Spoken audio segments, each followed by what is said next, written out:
Hello everyone, welcome back to web study classes. So guys, आज इस lecture में हम डिस्कस करने वाले हैं आरपीएससी असिस्टेंट प्रोफेसर का जो एग्जाम हुआ था 2021 में, उसके प्रीवियस ईयर क्वेश्चंस को। और आज का हमारा टॉपिक होगा entrepreneurship and this lecture would be helpful for the net and other state AP exams. So start करते हैं हमारा आज का ये लेक्चर ऑन आरपीएससी पीवाईक्यूज, जिसमें हम एंटरप्रेन्योरशिप के पीवाईक्यूज को डिस्कस करने वाले हैं। Everstudy Classes has launched a course for the RPSC 2023 including AVST, EAFM and BADM. You can check out these courses on Everstudy Classes website. Everstudy Classes has various other courses for the exam preparations as well. You can check out these courses on Everstudy Classes website. So first question है आपकी screen के ऊपर. The question is which of the following is not a basic element of entrepreneurship. So entrepreneurship का basic element क्या नहीं है, ये हमें यहाँ पर बताना है. ध्यान से क्वेश्चन को पढ़ेंगे. नोट देखिए यहाँ पर दिया हुआ है. हमें बताना है कि entrepreneurship का बेसिक एलिमेंट कौन सा नहीं है.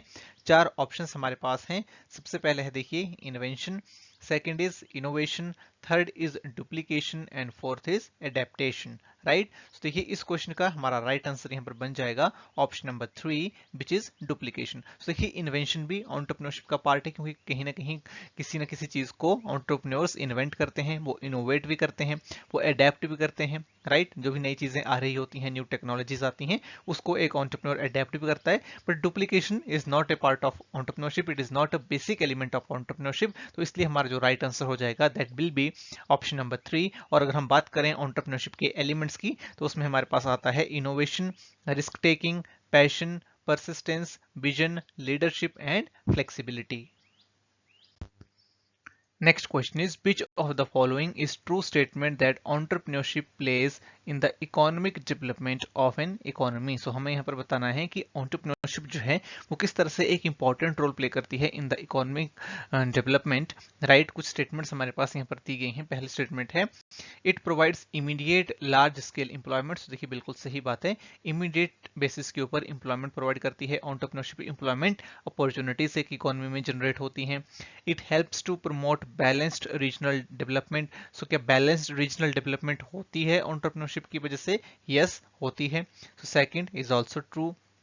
Third is it promotes export rate. So export भी यहाँ पर बढ़ता है due to the entrepreneurship, because जब हम प्रोडक्शन करेंगे तो उस प्रोडक्शन को हम दूसरी कंट्रीज में भी भेजेंगे. सो एक्सपोर्ट रेट भी यहाँ पर प्रमोट होता है. सो थर्ड भी यहाँ पर सही स्टेटमेंट है. सो राइट आंसर इस क्वेश्चन का हमारा यहाँ पर हो जाएगा option number 4 which is all of the above. Next question is which of the following is not correct about entrepreneur. So entrepreneur के बारे में कौन सी स्टेटमेंट करेक्ट नहीं है, ये हमें यहाँ पर बताना है. फर्स्ट स्टेटमेंट देखिए दी गई है executes decisions with the concurrence of owner. Second is fixed salary and rewards and third is salary employ and fourth is takes on decisions. तो देखिए अगर इन स्टेटमेंट्स को हम पढ़ेंगे तो जो फोर्थ स्टेटमेंट है ये बिल्कुल सही है. एंटरप्रेन्योर अपने डिसीजंस खुद लेता है.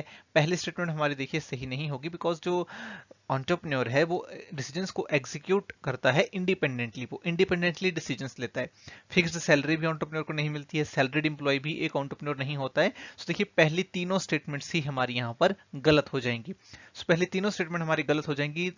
तो यहाँ पर हमारे पास कुछ भी जो ऑप्शन है वो आंसर मार्क करने के लिए नहीं है. ऑफिशियल आंसर की में जो इसका आंसर है दैट इज फोर्थ, लेकिन जो फोर्थ है ये एक करेक्ट स्टेटमेंट है. थोड़ी सी एम्बिग्यूटी इस क्वेश्चन में है, लेकिन अगर हमें यहाँ से रॉन्ग स्टेटमेंट निकालनी है तो पहली तीन स्टेटमेंट हमारी रॉन्ग है और जो फोर्थ यहाँ पर हमारी स्टेटमेंट है टेक ओन डिसीजन, ये करेक्ट है.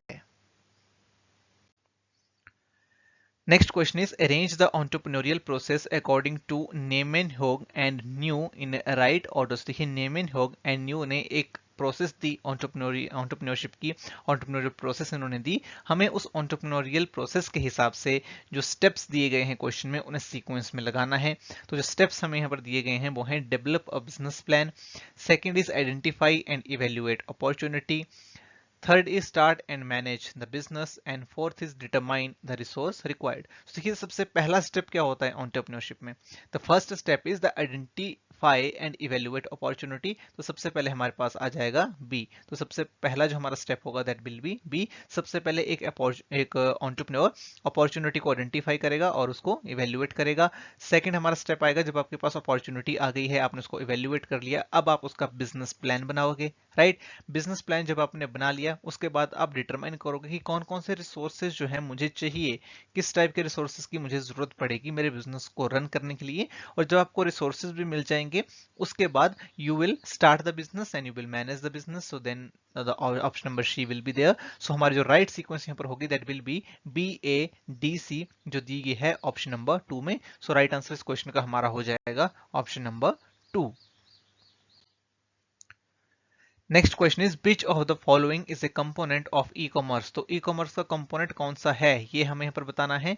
ऑप्शन यहाँ पर दिया गया है B2G, B2B, B2F and none of the above. तो देखिए इस क्वेश्चन का अगर राइट आंसर हमें यहाँ पर मार्क करना हो, the right answer will be option number 2 and that is B2B, यानी कि बिजनेस टू बिजनेस। तो बिजनेस टू बिजनेस हमारा ई कॉमर्स का एक कंपोनेंट होता है। समटाइम्स देखिए हम B2G भी देख लेते हैं कि बिजनेस टू गवर्नमेंट, राइट, लेकिन वो मेन कंपोनेंट नहीं है ई कॉमर्स का। अगर हम मेन कंपोनेंट्स की बात करें ई कॉमर्स के, तो मेन कंपोनेंट्स में हमारे पास आता है B2B यानी कि बिजनेस टू बिजनेस, B2C यानी कि बिजनेस टू कस्टमर, C2C यानी कि customer to customer, and fourth is C2B यानी कि कस्टमर टू बिजनेस। तो राइट आंसर इस क्वेश्चन का इस हिसाब से हमारा हो जाएगा ऑप्शन नंबर 2 B2B यानी कि business to business. Next question is dash involves uploading relevant information on the server hooked onto the World Wide Web that allows browsing and downloading information anywhere। तो देखिए क्वेश्चन यहाँ पर पूछ रहा है कि उस पर्टिकुलर टर्म को हम क्या बोलेंगे, उस पर्टिकुलर चीज को क्या बोलेंगे जिसमें हम इंफॉर्मेशन को अपलोड करते हैं on a server to the world wide web, जिसकी हेल्प से हम ब्राउजिंग कर सकते हैं और कंटेंट को डाउनलोड कर सकते हैं, इंफॉर्मेशन को डाउनलोड कर सकते हैं। तो इस पर्टिकुलर चीज को हम क्या बोलेंगे। ऑप्शंस दिए गए हैं e trading, data delivery, web presence या फिर ऑटोमेशन। तो देखो इस क्वेश्चन का हमारा राइट आंसर हो जाएगा option number 3 which is web presence. Web presence क्या होती है। Web presence is basically the visibility and representation of an individual business और organisation on the internet. Internet के ऊपर जो आपकी विजिबिलिटी है, बिजनेस की विजिबिलिटी है, उसको बढ़ाना, उसके लिए कंटेंट को क्रिएट करना, उसको अपलोड करना, जो ऑनलाइन ऑडियंस है उसके साथ इंटरेक्ट करना, ये सारी चीजें वेब प्रेजेंस में आती हैं। तो इस क्वेश्चन का हमारा राइट आंसर हो जाएगा option number 3। Next question is e commerce model includes. तो ई कॉमर्स के कौन कौन से मॉडल्स होते हैं ये इस क्वेश्चन में हमें बताना है। कितने टाइप्स के ई कॉमर्स के मॉडल होते हैं ये क्वेश्चन हमसे पूछ रहा है। ऑप्शंस देखिए यहाँ पर दिए गए हैं। Membership model, private office model, third is market portal model and fourth is all of the above. तो देखिए मेंबरशिप मॉडल ये एक ई कॉमर्स मॉडल है जिसमें क्या होता है कि जो कंज्यूमर होता है उसे मेंबरशिप लेनी पड़ती है एक पर्टिकुलर प्लेटफॉर्म की, और जो भी उसकी सर्विसेज होती हैं फिर कंज्यूमर को प्रोवाइड करी जाती हैं। जैसे कि लोग नेटफ्लिक्स की जैसे कि नॉट एडवर्टाइजिंग बट मेंबरशिप लेते हैं, राइट। सो नेटफ्लिक्स की जैसे कि मेंबरशिप हो गई तो उसे हम क्या बोलेंगे, दैट इज मेंबरशिप मॉडल। की मेंबरशिप जो है वो कंज्यूमर लेता है, जैसे कि जोमेटो की मेंबरशिप होती है, so that is the membership model. Private office model, private office model में जो वेबसाइट होती है, जो पोर्टल होता है एक पर्टिकुलर ई कॉमर्स कंपनी का, उसमें उन्हीं लोगों को एक्सेस होता है जो उनके क्लाइंट्स होते हैं, राइट। तो उसको हम प्राइवेट ऑफिस मॉडल बोलते हैं। It is basically extension of A website. कि वेबसाइट ऐसे तो सभी के लिए ओपन होती है, लेकिन वेबसाइट का कुछ एक पार्ट होता है, कुछ फीचर्स होते हैं जो स्पेशल क्लाइंट्स होते हैं एक पर्टिकुलर कंपनी के, उन्हीं को उसका एक्सेस होता है, उन्हीं के पास उसके क्रेडेंशियल्स होते हैं, तो उसी को हम प्राइवेट ऑफिस मॉडल बोलते हैं। और मार्केट पोर्टल मॉडल जिसमें हम एक वेबसाइट के ऊपर अपनी जो भी मार्केट प्लेस है उसको क्रिएट करते हैं, जिसका एक्सेस कंज्यूमर्स को होता है, वहां से वो online goods and services purchase कर सकते हैं, that is called market portal model. तो जितने भी ऑप्शंस यहाँ पर दिए गए हैं ये सारे ही हमारे ई कॉमर्स के मॉडल हैं। राइट आंसर हो जाएगा option number 4। Next question is e commerce can be considered as. तो ई कॉमर्स को हम क्या कंसिडर कर सकते हैं ये क्वेश्चन में पूछा गया है। ऑप्शंस दिए गए हैं a strategy, a technology, both 1 and 2 या फिर नन ऑफ दी अबव। सो देखो ई कॉमर्स की अगर हम बात करें तो ई कॉमर्स को हम एक स्ट्रेटजी भी बोल सकते हैं। It is also strategy because E commerce के लिए हमें प्लान करने की जरूरत पड़ती है, सेट ऑफ प्लान एक्शंस वहां पर आते हैं, और बिजनेस को करने का एक तरीका है e commerce. So yes it is a strategy. E commerce is also technology because e commerce में जितनी भी एक्टिविटीज एक बिजनेस करता है वो करता है with the help of technology, with the help of internet and other available technologies. तो yes e commerce is also strategy and it is also a technology. So right right answer will be option number 3, both 1 and 2. Next question is disadvantage of mobile commerce is. तो mobile commerce का disadvantage हमें बताना है। Mobile commerce होती क्या है? Mobile commerce जब हम जो भी ट्रांजैक्शंस करते हैं, बिजनेस ट्रांजैक्शन करते हैं या फिर बाइंग एंड सेलिंग होती है बिजनेस और कंज्यूमर के बीच में, वो होती है with the help of mobile. So क्या डिसएडवांटेजेस है मोबाइल कॉमर्स के? सबसे पहला ऑप्शन देखिए यहाँ पर दिया गया है, contact can be done globally, reduce the transaction cost, third is fraud risk and security concern, and fourth is creates new marketing channel. So देखिए ग्लोबली हम बातचीत कर सकते हैं with the help of mobile, contact हमारा global हो सकता है, तो ये तो एक एडवांटेज है।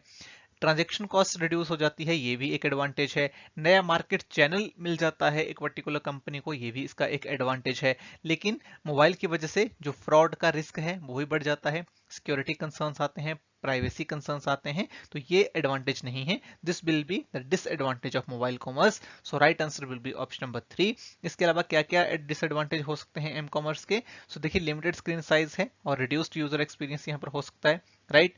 पोटेंशियल सिक्योरिटी रिस्क होते हैं, वल्नरेबिलिटी ज्यादा हो जाती हैं, इंटरनेट कनेक्टिविटी के ऊपर डिपेंडेंस होती है, compatibility issues with different devices and operating systems. इसके अलावा high chances of distractions and interruptions, बहुत सारी एडवर्टाइजमेंट आपको बीच में देखने को मिल जाएंगी, right. Difficulty in entering detailed information on small screen. So detailed information कई बार आप मोबाइल स्क्रीन के ऊपर नहीं डाल पाते हो, जो विजिबिलिटी है वो लिमिटेड होती है as compare to the traditional detail, और प्राइवेसी कंसर्न और डाटा कंसर्न्स तो होते ही हैं, राइट। तो इसलिए राइट आंसर इस क्वेश्चन का हमारा हो जाएगा option number 3, fraud risks and security concerns.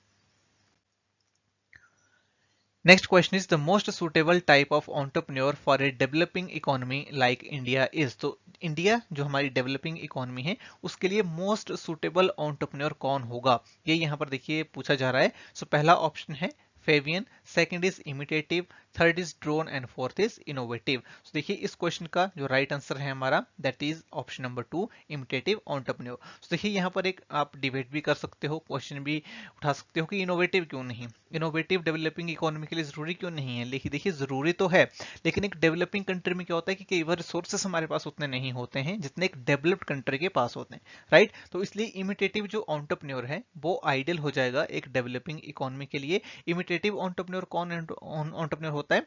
जो उन इनोवेशंस को रेप्लिकेट करता है, उन इनोवेशंस को इमिटेट करता है जो इनोवेटिव एंटरप्रेन्योर्स ने करी होती है, राइट। तो इस तरह की जो इनोवेशन है, जो एंटरप्रेन्योरशिप है, वो डेवलपिंग कंट्रीज के लिए आइडियल होती है, राइट। जो भी टेक्नोलॉजी दूसरों ने अडॉप्ट करी, दूसरों ने डेवलप करी है, उसको अडेप्ट करने का काम जो है वो इमिटेटिव एंटरप्रेन्योर करता है। और इनोवेटिव एंटरप्रेन्योर होता है जो सबसे पहले इनोवेशन करता है, उसको हम इनोवेटिव एंटरप्रेन्योर बोलते हैं।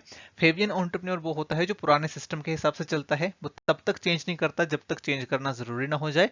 और ड्रोन एंटरप्रेन्योर ये भी पुराने सिस्टम की तरह ही चलता रहता है, चेंज नहीं करता है, और अगर बिजनेस लॉस में भी चला जाए तब भी चेंज नहीं करता है, उसको हम बोलते हैं ड्रोन एंटरप्रेन्योर। तो इस क्वेश्चन का हमारा राइट आंसर यहाँ पर बनेगा option number 2 which is imitative entrepreneur. So ये था हमारा आज का सेशन जिसमें हमने एंटरप्रेन्योरशिप के प्रीवियस ईयर क्वेश्चंस को डिस्कस किया। सो आई होप आपको ये लेक्चर काफी पसंद आया होगा, आपने यहाँ से बहुत कुछ सीखा होगा। Thanks for joining, wish you all the very best.